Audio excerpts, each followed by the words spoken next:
जनता party नेतृत्व की सरकार ने क्या कुछ किया है उसकी रिपोर्ट देना भी ये मेरा परम दायित्व है और अपने उसी परम दायित्व का निर्वहन करने के लिए आज हम सब यहां पर मैं अपनी टीम के साथ आपके बीच में उपस्थित हुआ हूं। 5 वर्ष के कार्यकाल की इस अवधि के दौरान 3 वर्ष की एक यात्रा हमारी वह है जिसमें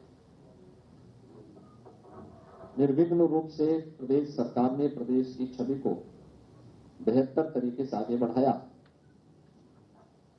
लेकिन अगले 2 वर्ष वैश्विक महामारी कोरोना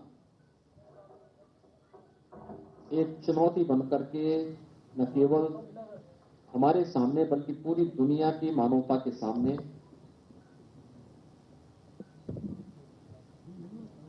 जीवन और जीविका दोनों के लिए चुनौती बनकर के सामने आई थी।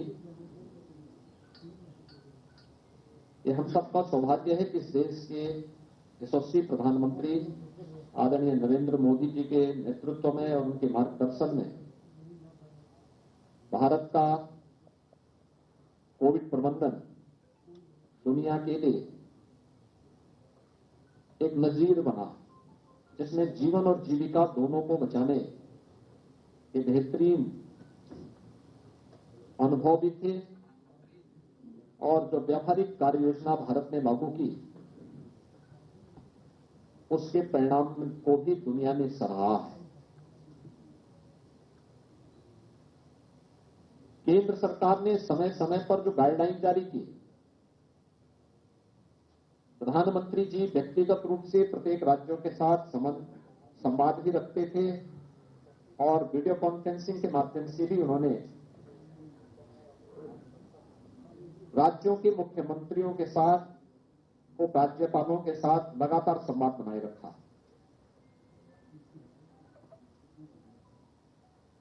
आज उसी का परिणाम है कि देश की सबसे बड़ी आबादी का राज्य उत्तर प्रदेश कोविड प्रबंधन में देश के लिए सबसे बेहतरीन परिणाम देने में भी सफल रहा। जब मैं आप सबके बीच में यहां पर आज अपनी बात को रख रहा हूं तब मैं कह सकता हूं कि उत्तर प्रदेश की 18 वर्ष से उम्र के हर व्यक्ति को जो एलिजिबल था उस हर एक व्यक्ति ने कोविड वैक्सीन की पहली डोज ले ली है। यानी 100% आच्छादित करने वाला देश की सबसे बड़ी आबादी का ये राज्य है। डबल डोज लेने वाली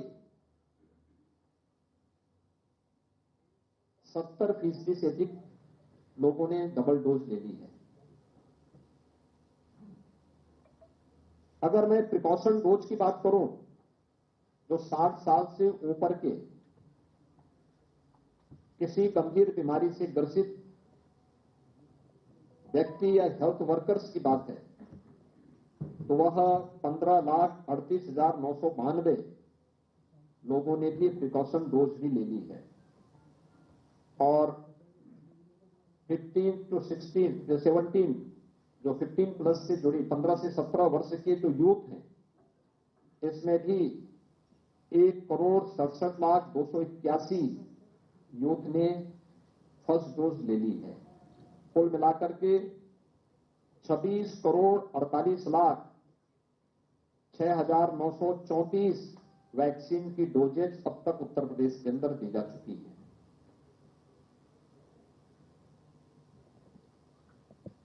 प्रथम वेव को सफलतापूर्वक नियंत्रित करने के बाद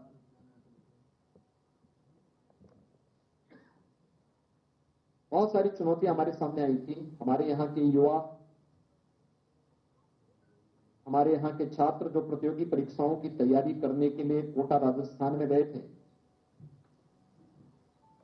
लॉकडाउन के दौरान उन्हें सुरक्षित उनके घरों तक पहुंचाने का कार्य रहा हो या प्रयागराज में प्रतियोगी परीक्षाओं की तैयारी कर रहे छात्रों को सुरक्षित उनके घरों तक पहुंचाने की कार्रवाई। यह सरकार ने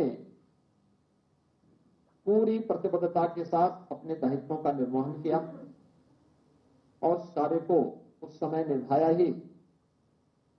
उत्तर प्रदेश के 40 लाख प्रवासी कामगार और श्रमिक जो अन्य राज्यों में रोजी रोटी के लिए गए थे, जब उनके सामने संकट आया तो उन्हें सफलतापूर्वक उनके घरों तक पहुंचाने की व्यवस्था, उनके लिए खाद्यान्न की व्यवस्था, कम्युनिटी किचन के माध्यम से हर राह चलते हुए राहगीर, भरण पोषण के माध्यम से प्रदेश के अंदर के उस समय हर एक श्रमिक के और हर एक परिवार के साथ राज्य सरकार ने जहां पहली वेव के दौरान सफलतापूर्वक कुछ मॉडल स्थापित किए थे, तो सेकेंड वेव के दौरान ऑक्सीजन की क्राइसिस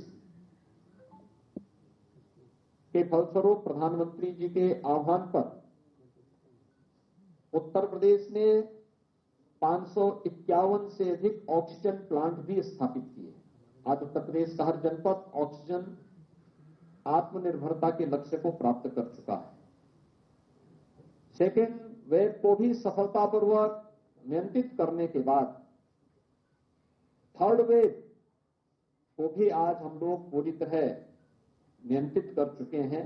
थर्ड वेव में हमारे यहां 17 जनवरी को 1,06,616 एक्टिव केस थे 17 जनवरी को, और आज 3 फरवरी है।